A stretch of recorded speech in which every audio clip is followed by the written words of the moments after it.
বাবা, তুমি যে আমাকে ডেকে এনে ওই ছেলেটার সাথে বিয়ে দিচ্ছ, তোমার জামাই জানতে পারলে কিন্তু মুশকিল হয়ে যাবে। আরে ছেলেটা নগদ 2 লক্ষ টাকা দেবে, মিছে মিছে 2 একদিন সংসার করে বলবি তুমি আমাকে সুখ দিতে পারছো না, আমি চলে যাবো, তারপর দেখবো 2 লক্ষ টাকা গায়েব হয়ে যাবে। কিন্তু ওই দুদিনের মধ্যে যদি তোমার জামাই চলে আসে? আরে আমি বলবো মেয়ে মাসির বাড়ি গেছে। আঙ্কেল, হ্যাঁ, এই হাতে টাকা নেই তো?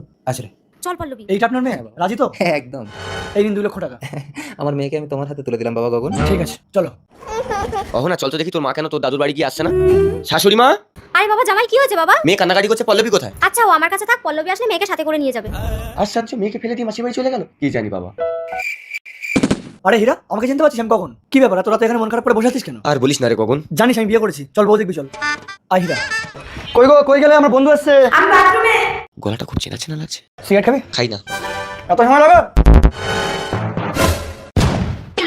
এই তো পল্লবী, তার মানে ও আমার বউকে বিয়ে করেছে। আরে কি হলো, এত দেরি হয়? তা দাঁড়াও, স্নান করে ড্রেসটা চেঞ্জ করবো তো নাকি? তোমার বন্ধু কোথায়? ওই তো, ও তার মানে চলে গেছে। ও যাকে যাক, চলো আমাদের ফুল সজ্জা করি। আমার শরীর খারাপ, 3 দিন পর আমাকে ছবে। ও শিট। যে কোনো ভাবে বাহানা করে আমাকে আমার সতীত্ব রক্ষা করতে হবে। 3 দিন পর। কি ব্যাপার, কোথায় গেল? আমাকে 3 দিন টাচ করতে দেয়নি, তাহলে পালানো নাকি? শ্বশুরমশাই, আপনার মেয়ে এসছে? কই না তো। আমার 2 লাখ টাকা ফেরত দিন। মানে আজ 3 দিন হয়ে গেল আপনার মেয়ে আমাকে একবার গায়ে টাচ পর্যন্ত করতে দেয়নি। আমি সব বিয়ে টিয়ে মানি না, টাকা ফেরত দিন। টাকা ফেরত দেবো? মেয়েকে যদি না পাই তোকে গুম কেস দেবো। কি গো, মেয়ে মনে হয় হীরা জামাইয়ের বাড়ি গেছে, চলো তো। চলো। চলেন। হীরা? কে? তুই কে? আমি হীরার বউ। আমি হীরার বউ। ও তুমি কি চাই? হীরা, তুমি বিয়ে করেছো? কেন করবো না? তুমিও তো আমার বন্ধু গগনকে বিয়ে করেছো। তুমি জানলে কি করে?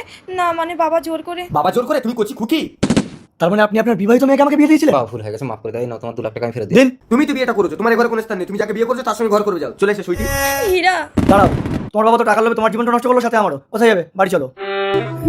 মা বাবা, যে যার মতন তো চলে যাচ্ছ, আমি কোথায় থাকবো? আপনারই বলুন, ছোট্ট মেয়েটি কার কাছে থাকবে?